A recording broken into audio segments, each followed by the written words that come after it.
રાજકોટમાંથી ફરી એકવાર લવ જિહાદના આરોપનો મામલો છે તે સામે આવ્યો છે. આપણી સાથે જે યુવતી છે તેનો પરિવાર છે, તેમના બેન છે ને તે લોકો વીએચપી પાસે પહોંચ્યા છે. તો વીએચપીના લોકો પણ આપણી સાથે, તેમની સાથે વાત કરશું. બેન, તમારા શું થાય છે? જે યુવતી સાથે આ થયું છે, તમારા શું થાય છે અને શું આખી ઘટના બની હતી? એ યુવતી મારા નણંદ થાય છે અને એ 5 વર્ષ પહેલાં આ યુવાને છે ને એને પ્રેમજાળમાં ફસાવ્યા હતા અને તેને એમ કીધું હતું કે હું તને બધાય સપના ઊંચા બતાવ્યા હતા.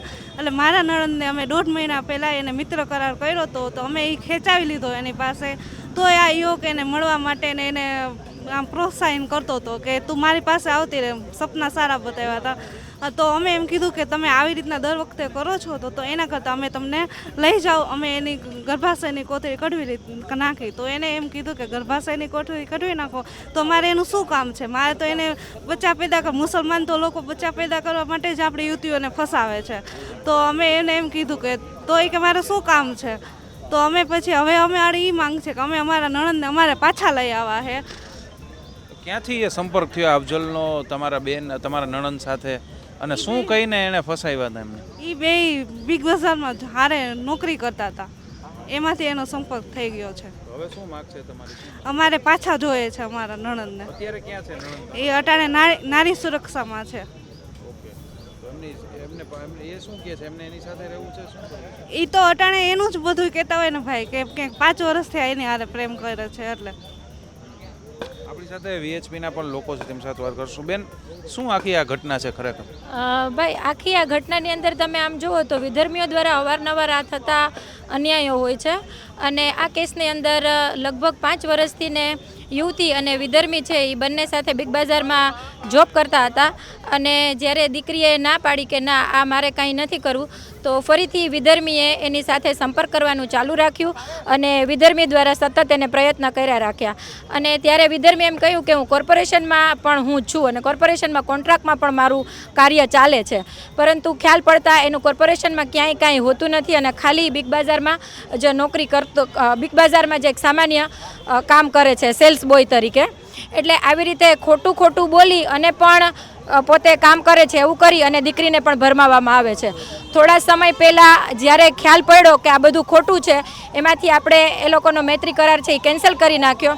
છતાં પણ વિધર્મીએ દીકરીને પરેશાન કરવાનું મૂક્યું નહીં અને વારંવાર એને પ્રયત્ન અને ફોસલાવી પટાવી અને ફરીથી એને મૈત્રી કરાર માટે લઈ ગયા. અને મૈત્રી કરારમાં ફરીથી આપણે દીકરીને જ્યારે લઈ આવ્યા ત્યારે આપણે દીકરાને કીધું કે ભાઈ તારે જો વારે ઘડી આવી રીતે કરવાની ગણતરી હોય તો તું લઈ જા દીકરીને, પણ અમારી ખાલી એટલી શરત છે કે તું હિન્દુ ધર્મમાં આવી જા. તો પણ એને ના પાડી કે ના, હું તમારા હિન્દુ ધર્મમાં ના આવું. ફરીથી આપણે એને એમ કહ્યું કે ભાઈ તારે હિન્દુ ધર્મમાં ના આવવું હોય તો અમારી દીકરીને અમે ગર્ભાશયની કોથળી કઢાવી નાખી, પછી તું લઈ જા. તો એણે સ્પષ્ટ અને ચોખ્ખા શબ્દમાં ના પાડી કે જો ગર્ભાશયની કોથળી કઢાવી નાખો તો મારે તમારી દીકરીનું કાંઈ કામ નથી. આના ઉપરથી સ્પષ્ટ ખ્યાલ આવે છે કે વિધર્મીઓને આપણી દીકરીઓનું શું કામ છે. આ પ્રેમજાળ, માયાજાળ એ બધી ખાલી ખોટી વસ્તુઓ છે. એના માટે થઈને દીકરીઓ તમે સમજો, વિચારો અને પછી આગળ પગલાં ભરો. પોલીસમાં કઈ રજૂઆત કરી છે તમને? પરિવારને સાથે લઈને શું રજૂઆત કઈ કરી છે? અમે પોલીસને રજૂઆત કરી છે કે જે તમે સ્પષ્ટ વાત છે એને તમે બહાર લઈ આવો અને સાચી રીતે તમે ન્યાય આપો દીકરીને. તમે વીએચપીમાં સતત આવી વસ્તુઓ માટે કામ કરો છો, કેટલા કેસીસ આવે છે તમારી પાસે? તમે નહીં માનો ભાઈ, અમે સાચું કહીએ તો કેટલાક જે સોશિયલ મીડિયામાં છે એ જાહેરાત થતી હોય છે ન્યૂઝપેપરમાં ને એમાં, અને કેટલાક લોકોની તો તમને ખ્યાલ પણ નથી હોતો. અમે અઠવાડિયામાં અમારી પાસે લગભગ 10 થી 12 કેસો, એવરી ડે 2 થી 2 કેસો તો અમારી પાસે આવે જ છે, જે અમુક સોશિયલ મીડિયામાં જાહેરાત થતા હોય છે અને અમુક સોશિયલ મીડિયામાં જાહેરાત થતા પણ નથી. એવા પણ કેસો હોય છે કે જેથી કરીને અમને લોકોને ખરેખર ડર લાગે છે કે આવનારા સમયમાં હિન્દુ દીકરીઓનું ભવિષ્ય જોખમાય છે. જ્યારે આવી વાત આવે કે ભાઈ છોકરો મુસ્લિમ છે, છોકરી હિન્દુ છે, તો એ દર વખતે ખરેખર લવ જિહાદ જ હોય છે કે ખરેખર પ્રેમ એ હોય છે? ના, જો ખરેખર પ્રેમ હોય ને તો આપણને થોડોક ખ્યાલ આવી જાય. દીકરા અને દીકરીઓને અમે અલગ રાખીએ છીએ, ત્યારે દીકરાનું પણ જે વિધર્મી છે એનું પણ બયાન લેતા હોય છે અને વિધર્મીની પણ અમે દરેક વાત સાંભળતા હોય છીએ અને દીકરીઓની પણ અમે સચ્ચાઈ અને વ્યવસ્થિત રીતે જાણતા હોય છીએ. અને જો ખરેખર સાચો પ્રેમ હોય તો કોઈ મા બાપ એવા નથી હોતા કે જે પોતાની દીકરીને ત્યાં ન મોકલે, પરંતુ પરિવારને પણ ધીરે ધીરે આ વસ્તુની જાણ થતી હોય છે અને વિધર્મીઓ દ્વારા પણ એવી રીતે બનતું હોય છે. અને આ કેસમાં હજી એક વાતનો વિસ્ફોટ કરવા કે એ બીજા કેસમાં પણ ગમે તે જગ્યાએ સંડોવાયેલા હોતા હોય છે. બિલકુલ, અન્ય પણ વીએચપીના આગેવાન છે. શું માનવું છે આપનું આ કેસને લઈને ને શું હવે માંગ છે વીએચપીની પરિવારની? વિશ્વ હિન્દુ પરિષદ, બજરંગ દળ, આરએસએસ, હિન્દુ જાગરણ મંચ અને હિન્દુ સમાજની ઘણી સંસ્થાઓ સાથે જોડાઈને જે આવા બનાવો બને છે એમાં બધી જ સંસ્થાઓ ઇન્વોલ્વ છે અને સાથે મળીને સંકલન કરીને કામ કરે છે. પણ આ બનાવ તો આજ અમારા ધ્યાને આવ્યો ત્યારે અમને ખબર પડી અને એના મા બાપે જ્યારે અમને વાત કરી ત્યારે ખબર પડી કે એના મમ્મીએ એમ વાત કરી કે મારી દીકરીનું અમારે ભલે અમે પરણાવી દઈએ, અમને કોઈ વાંધો નથી, પરણાવી દેવામાં અમને વાંધો નથી, અમારી દીકરી નથી માનતી. તો અમારી દીકરીને એક વાત કરી અમે, બેટા તને પરણાવી દઈએ તો અમે તારું ગર્ભાશયનું ઓપરેશન કરી નાખી. તો દીકરી એગ્રી થઈ ગઈ, વાંધો નહીં, મારી કોથળી કાઢી નાખો તો પણ હું અહીંયા લગ્ન કરવા માટે તૈયાર છું. પછી સામેવાળા યુવકને વાત કરી કે અમે આ દીકરીનો હવે ગર્ભાશય કાઢી નાખી છે ને હવે અમે દીકરીને પરણાવવા માટે તને પરણાવી દેવા માટે તૈયાર છીએ. તો છોકરાનો ઇન્સ્ટન્ટ જવાબ, 1 મિનિટ પણ રાહ નહીં, કે તો મારે આ દીકરીનું શું કામ છે, મારે ક્યાં લગ્ન કરવું, હું તાના માટે બચ્ચા પેદા કરવા માટે લગ્ન કરું છું બસ. આ છોકરા એના મમ્મીને કીધું. પછી વાત આ કેટલા હદે ખરાબ વાત કહેવાય કે જે પ્રકારનું હિન્દુ સમાજ સાથે 1000% અન્યાય થઈ રહ્યો છે.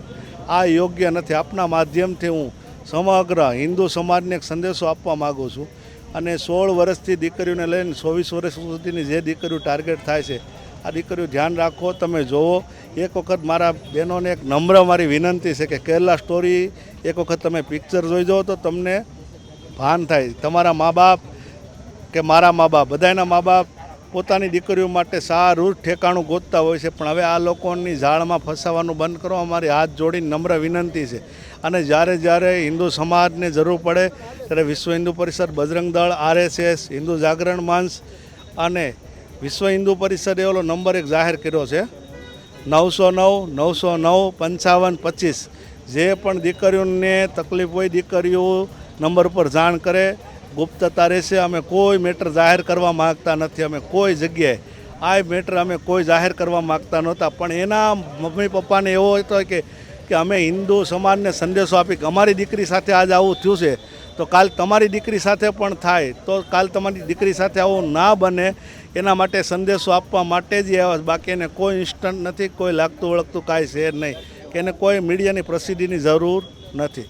ભારત માતા કી જય. જય શ્રી. VHPના આગેવાનો હતા, પરિવારો હતા. ગંભીર લવ જિહાદના આરોપનો મામલો જે છે સામે આવ્યો છે અને જે મોટો આરોપ એ છે કે જે આ છોકરો છે અફઝલ નામનો, તેમણે તે ખોટું બોલ્યો હતો કે તે કોર્પોરેશનમાં નોકરી કરે છે, પરંતુ આવી કોઈ પણ જગ્યાએ નોકરી કરતો નથી. એટલે કે હવે જોવાનું રહેશે કે આ દીકરી છે તે કે સમજે છે. VHPએ પણ છે દીકરીઓ છે તેને અપીલ કરી છે કે તેઓ આ રીતના મામલાઓમાં ન ફસાય. હવે જોવાનું રહેશે કે આગળ આ મામલામાં શું થાય છે. રોનક મજીઠિયા, ગુજરાત તક, રાજકોટ.